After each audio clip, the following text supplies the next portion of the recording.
Hey, everybody. This is Tom Davis coming again with another interview. Today, have a coach that I have a ton of respect for. He's actually a Mars guy too, where I coached. Coach DJ Cannon, who is from Mars, was pitching coach at Seton Hill College, and now is the head baseball coach at Chatham University in Pittsburgh Division III school. DJ, I'm gonna sit there and let you take over. Give everybody a little background and bio on yourself. Yeah, yeah. Like Coach Davis said, I'm a Mars guy from high school. I was a three-sport athlete in high school, and um, I think for the longest time, I would have told you, and anybody that probably knew me would have told you that I was probably going to play football in college. That initially was kind of where my head was at, where I thought I wanted to take it. But as it got closer and closer to making that decision, I was probably out of the norm with the timing of when I made my decision. I waited till May of my senior year to choose a school. But when it came down to it, my love and passion for the game of baseball was something I couldn't really give up just yet. And I was fortunate to have an opportunity to go play baseball at Seton Hill University for Coach Marizaldi. So got the opportunity to go play. I ended up playing for 5 years after having Tommy John surgery for what would have been my senior season of college baseball. And that opportunity, though it was a negative situation initially, having the surgery and missing my senior year, gave me the opportunity to realize that coaching was kind of where my next step might be. I had kind of the opportunity to be somewhat of a student assistant that year. I redshirted, stay involved with the team, help out with the pitching staff a little bit, and realized that if playing was going to be out of the question, coaching was the next best thing to stay involved and kind of pass on my knowledge and passion for the game to others. And when I finished playing after my 5th season, I was able to slide right into a graduate assistant position at Seton Hill. I was graduate assistant for 2 years, pitching coach, and transitioned right after that into a full-time assistant coach position, which kind of increased my responsibilities a little bit more once I went into that full-time spot, where initially I was pitching coach and did some of the recruiting and kind of took over a main role in the recruiting process, our lifting and conditioning programs, fundraising, a little bit of everything as I was that full-time spot. And after being at Seton Hill for a long time as both a player and coach, finally got the opportunity last fall to move into a head coaching position at Chatham University. Looking back now, maybe not the best timing with COVID kind of hitting right in my first season as a head coach, but so thankful for the opportunity and happy to get a chance to kind of put my own thumbprint on a program and build it up. We're only going into our 5th season here at Chatham, so new program that I'm still kind of getting things rolling. So pretty fortunate to have a big impact on building that and getting things running. Excellent.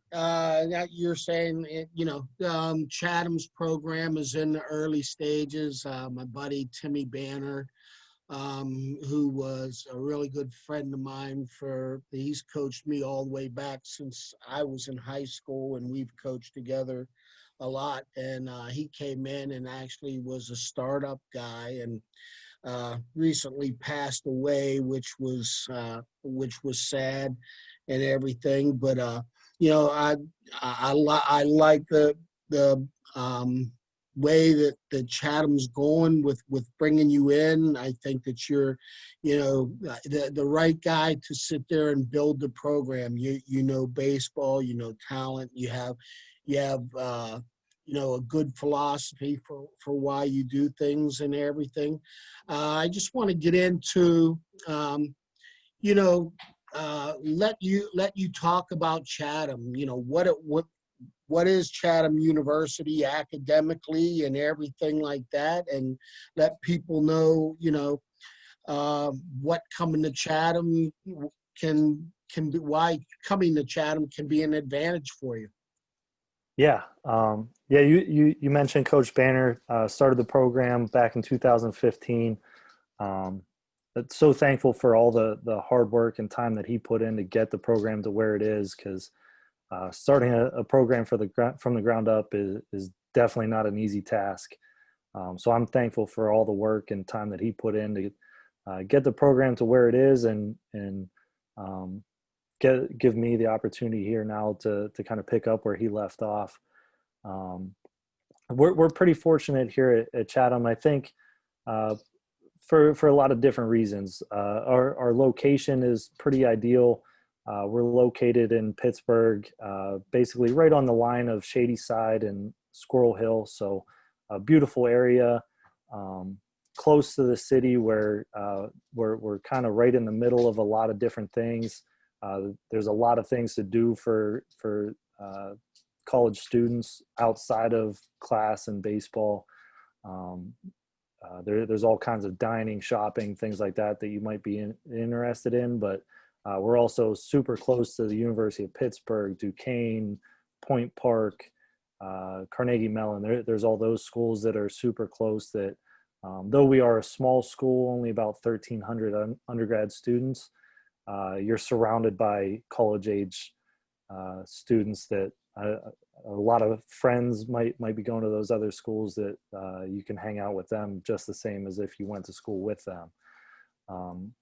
We're also close to downtown, where you can get to a Steelers, Pirates, Penguins game super easy, just hopping on a bus, going downtown, watching the game, and getting to kind of enjoy the city that way.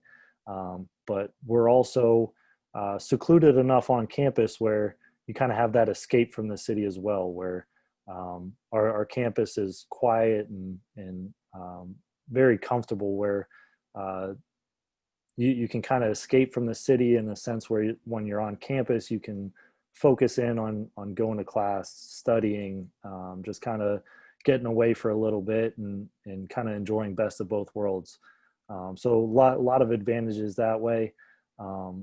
With us being so close to so many big companies and hospitals and things like that, our big strength academically is in the health science field, like our nursing, exercise science, physical therapy. Those programs are some of the strongest in the region. So having those majors being so strong is an advantage, especially when you have the opportunities to move on to jobs and internships that are very localized and can kind of take those majors whatever direction you would like to, based on those internships and jobs that you are able to obtain after you get that degree. I think from a baseball standpoint too, we're very lucky. Even though our field that we play on is off campus, we get to play at West Field, which was the former home for the Homestead Grays back in the day, and has gone through a major renovation in the last 10 years to become a fully turf facility. We have lights, locker rooms, a lot of really nice amenities that allow us to get a lot of games in. For one, just having a turf field. We try to utilize the lights as best as we can with practice times, games, all those types of things, and really provide a great experience for our players, so that they can get the best possible experience that they can while playing college baseball. Cool. You were talking about, Seton Hill University was, a Division II, Chatham at Division III, going from pitching coach to head coach. And I know that were looking to sit there and move out in the ranks and move up into the head coaching thing. Just talk a little bit, DJ, about the the difference between D2 and D3, and actually the added responsibilities that you get being the head guy and having to deal with everything instead of just pitchers and responsibilities and weightlifting with them and everything like that. Yeah, I was pretty fortunate as an assistant, probably partially because of how much time I spent in one place, to kind of get a lot of responsibilities put on my plate, a little bit more each year, like I mentioned.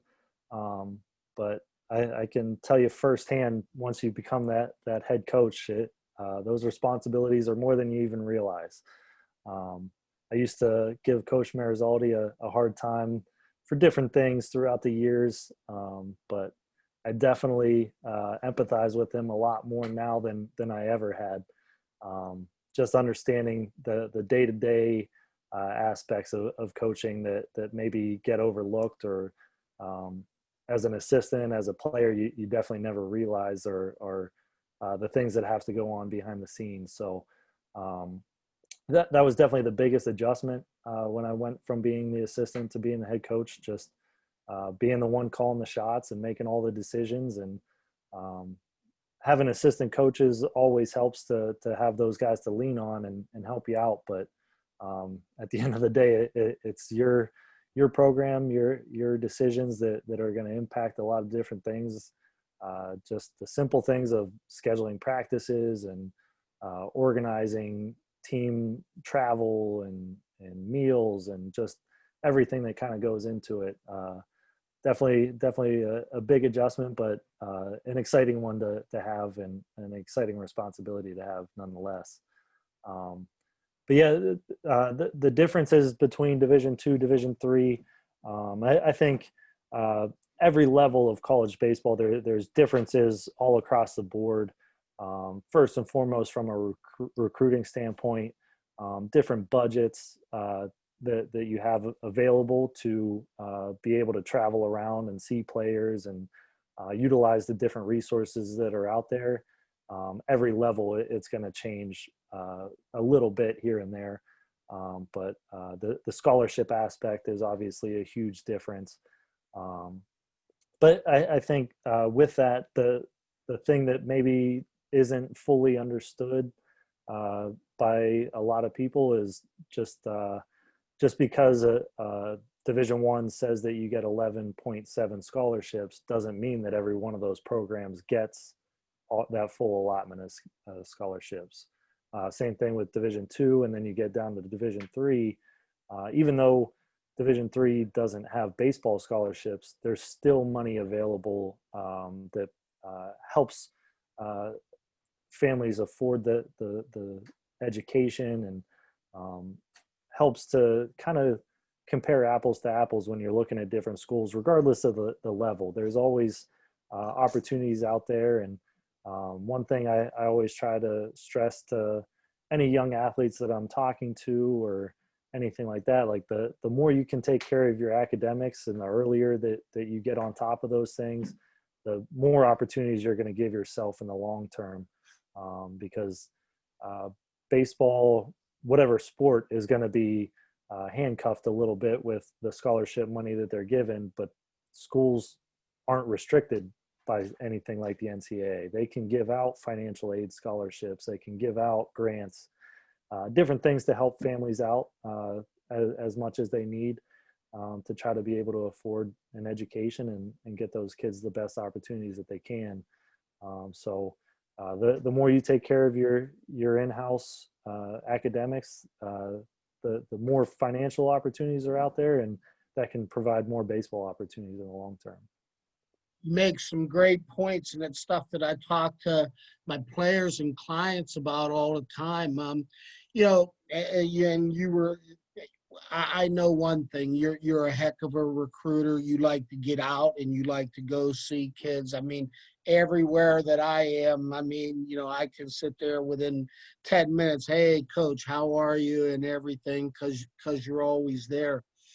One thing, and you were saying, the D2 and the D3, not different, not much that different. A lot of these schools, Division two and Division three, are looking at the same kids, and it's like you said, academics can play such a major part in it, and everything, and it's just like the other thing that you were saying. Everybody thinks, oh, okay, well, Division one, 11.7, Division two, 9, Division three, there's nothing.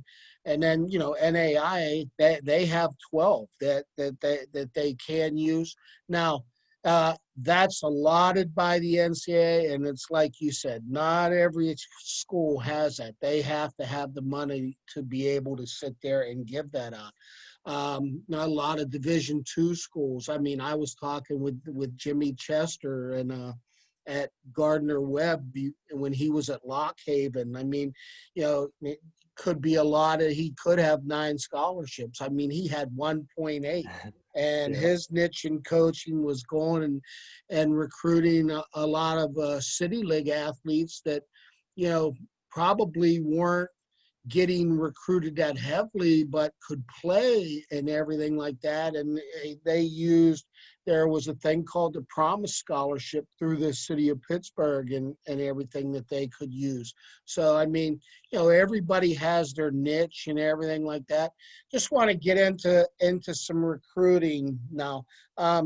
Skill set, on a kid, tools and everything like that. Division three, I mean, a lot of people will say, oh, well, it's Division three. And that is not the case, man. You go out and watch Division three baseball, and you're going to see some really good players.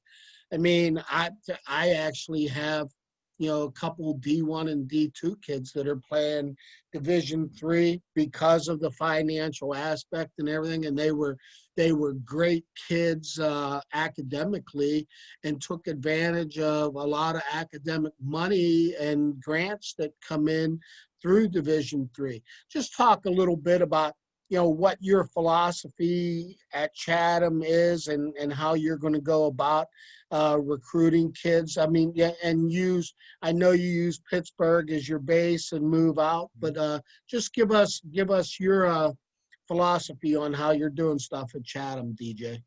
Yeah. I think first and foremost, there's a spot for everybody to play college baseball.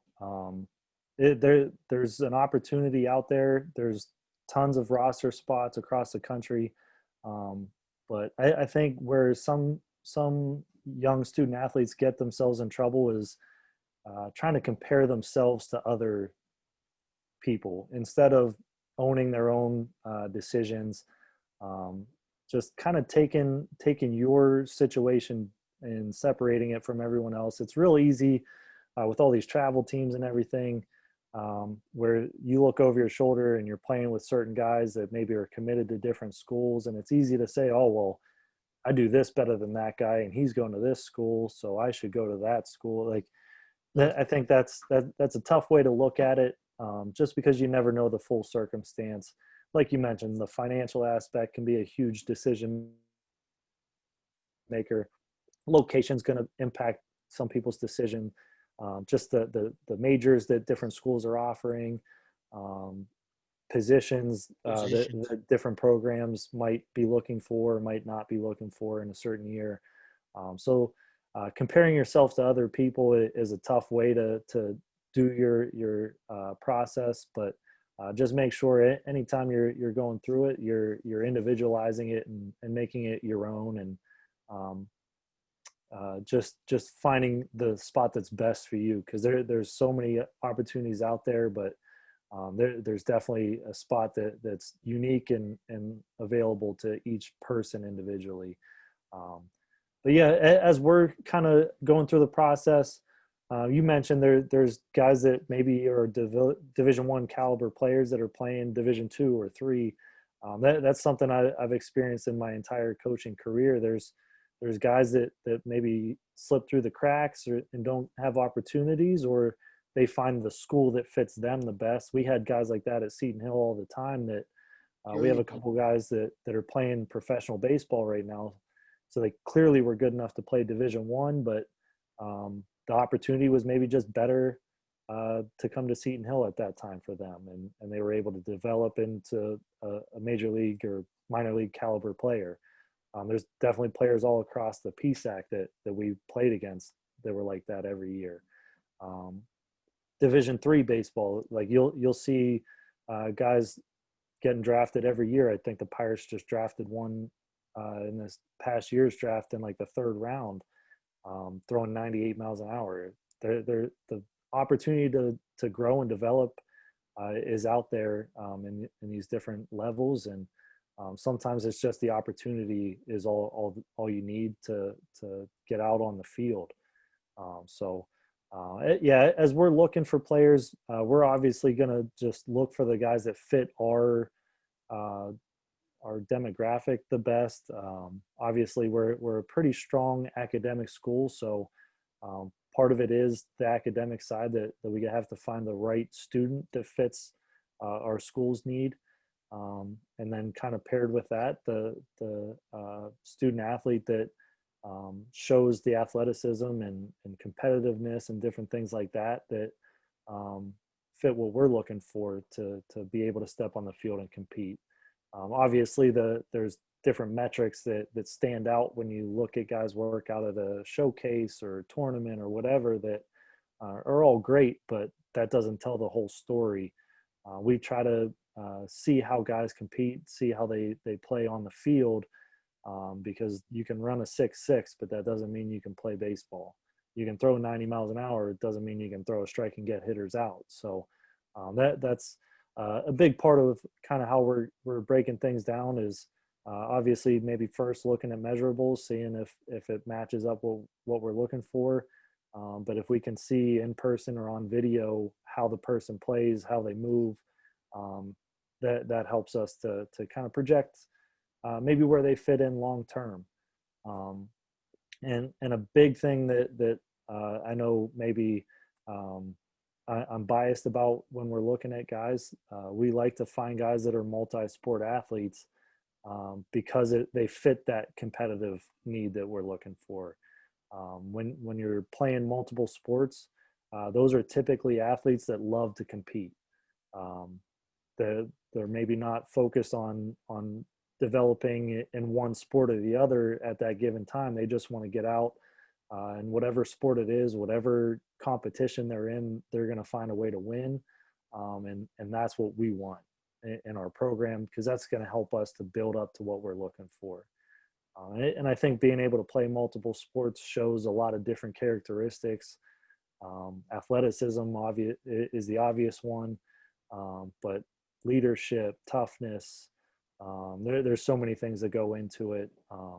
Like I said, maybe I'm biased because I was one of those 3-sport guys, but I think when you kind of allow yourself to be an athlete, be young, enjoy it as many sports as you can while you can, take full advantage of that, because once you get to college, you have plenty of time to focus in on that one sport that maybe you decide to go with. And I know throughout my years as coaching, it's those guys that we've brought in that maybe freshman year takes them a little bit of time to figure things out, but come sophomore year, you spend that full year just focusing on baseball. It's those athletes that seem to just kind of take off and find that new level of their game that they're able to kind of make a lot bigger impact and end up having great careers because they are able to just focus on that one sport later and kind of hone their skills. Yeah, I mean, you were a multi-sport athlete. I mean, I was too. And, in talking to coaches, I mean, they like to have kids that are multi-sport athletes. Shows overall athleticism. Yeah, I have a quick story that I always like to say when it comes up. I mean, Joe Paterno, he was one of the best football coaches that has ever been out there, and his assistants used to go out and occasionally him to see football games and see kids play football. Joe Paterno used to like to go see kids play basketball, baseball, wrestle, something else, besides the football aspect and everything, because he wanted to see them out of that element and how they competed in another event. And I think that gets lost. You're starting to see so much more specialty and everything like that. And I tell my clients and that, and they're like, should I, give this up, give that up? I'm like, no, you know what, play and everything like that. I think I've had one client, DJ, who was a football tailback that was a little bit, he was 5'7", and I'm actually going to talk to him tomorrow, and you'll see his story. He's a pretty interesting kid. So yeah, you'll have to sit there and Yeah. see Demetrius. But he was an outstanding wrestler. And I talked to him in his junior year, and I was like, look, if you're going to go play football, I said, you can't be dropping down to 155, Yeah. 160 pounds now and everything. I said, you got to sit there. We need you to be 185 pounds of what you can be. And he did it. And, while he missed the wrestling, I mean, his dream came true. He's an outstanding all-conference tailback at Bridgewater College down in Virginia, and really, really good. So yeah, his story tomorrow will be fun when I'm going to have him on. But let's get into a little bit now. Baseball. How do you like to play it? What do you like to do? I know that it switches, based on the kids you have in there, but you have your fundamentals and your non-negotiables, and then your stuff that changes, with the personnel and everything you have. Talk a little bit about DJ and the style of baseball and philosophy you want to have at Chatham.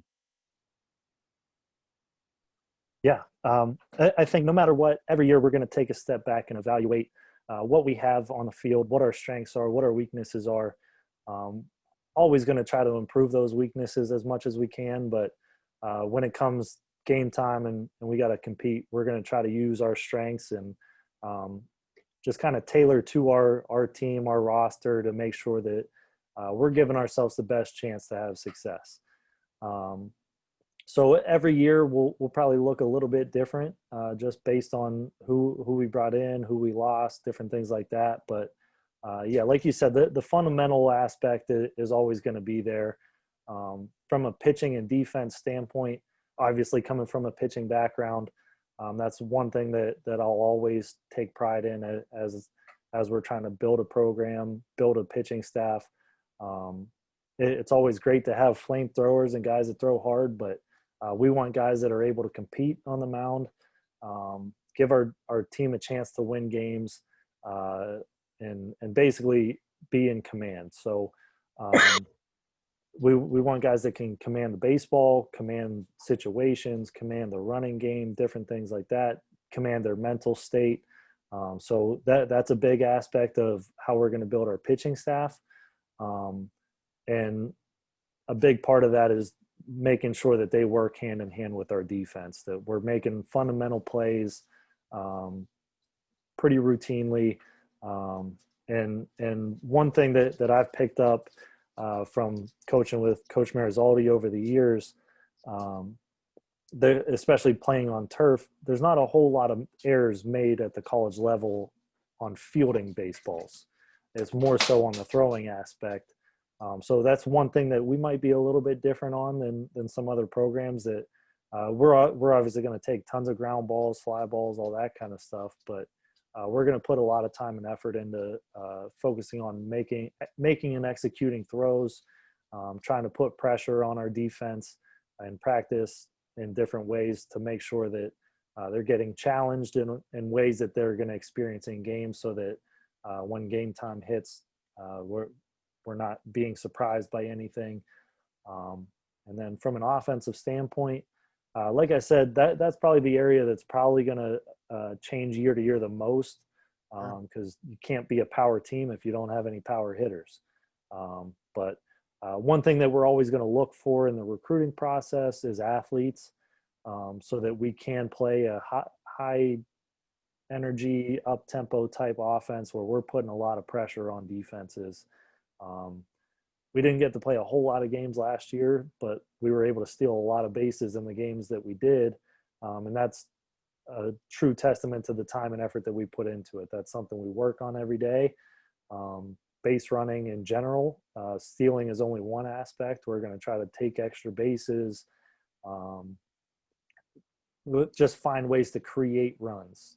So that way, if we're ever struggling to put the ball in play or drive the ball for extra base hits, we can create offense in other ways. We're always going to try to be multifaceted in that way. And I think through my experiences of college baseball, and again, just learning from all the years with Coach Marizaldi, one thing that we always talked about at Seton Hill, and I fully believe in, is at the college level, there, especially Division II, Division III, there's more games that are lost than there are won. Sure. When you get into those levels, especially, the talent isn't always glaringly different from one team to the next. Obviously, there's the top teams in the country and whatnot, but for the most part, you match up two good teams, talent's not going to make the difference in that game. A lot of times it's going to be who makes the routine plays more consistently and doesn't shoot themselves in the foot. So that's something that we'll continue to measure and preach to our team, is how well we execute the fundamentals and avoid making the mistakes that cost us games, and conversely put the pressure on the other team so that maybe we are forcing them into those mistakes that allow us to come out on the right end of things. Great. Just want to finish up and talk a little bit. Everybody, in the United States and around the world is going through the COVID era and everything right now. And, it's been tough on athletics as well as life and everything like that. And, as you said, coming in the middle of it and all that, so, throws like an extra thing on that. If I could, Coach, just tell everybody that your message to your staff and team about, how you want to handle it.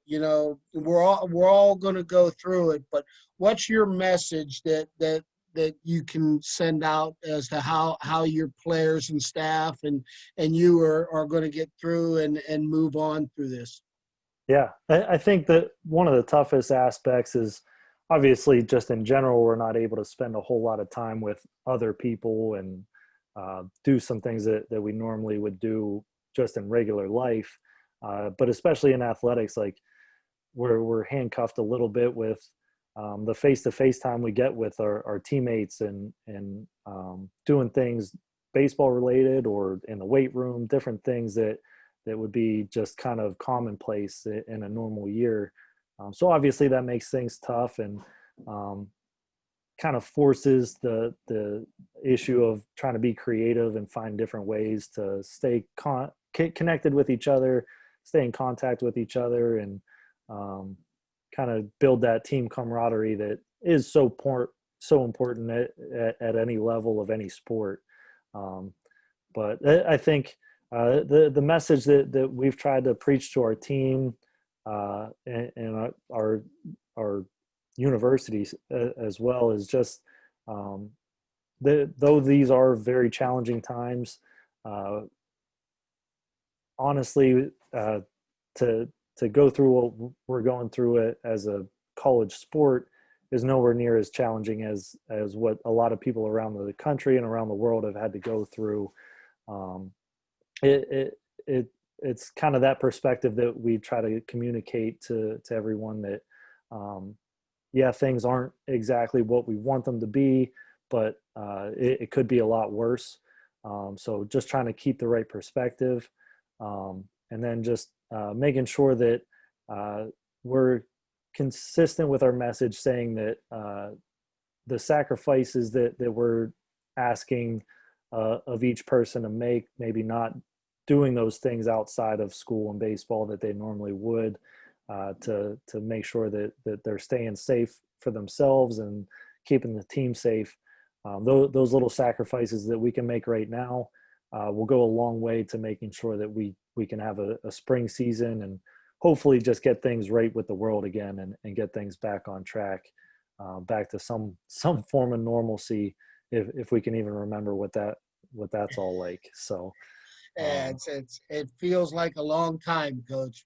yeah. And I think with our team too, like a good majority of our team was there last spring, where the axe was kind of dropped and cut our season way shorter than any of us wanted or expected it to. And there was a lot of tears shed, a lot of pain felt throughout the team, for from an individual standpoint, and just for the seniors that maybe didn't get a chance to finish out their careers the way they wanted. So that's another message we've tried to share, is just making sure they remember what that feeling was like. That's why we're making the sacrifices that we are now, so that we don't have to feel that again, so that they can have a little bit more control of how things finish and the legacy that they're able to leave. Well, I will tell you what, I appreciate you coming on, and as always, some great insights from you. It's nice to talk to you about Chatham and everything that's going on there, and letting everybody know, I mean, great family.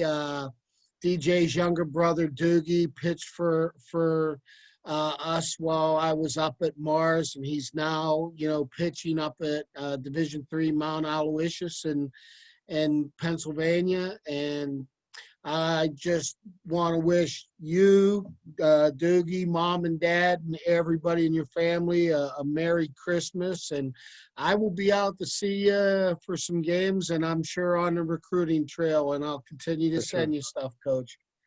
Yeah, thank you for this opportunity. I appreciate it, and glad to help out with whatever I can, and hope you and the family have a Merry Christmas as well. And I'll get this in here at the end. We actually did an interview before, and my four-legged buddy Mookie just had to sit there and interfere with the interview. So Coach came on a second time. Great guy, and wish you all the best. And I will be talking to you soon, Coach. Yep. Thank you. All righty.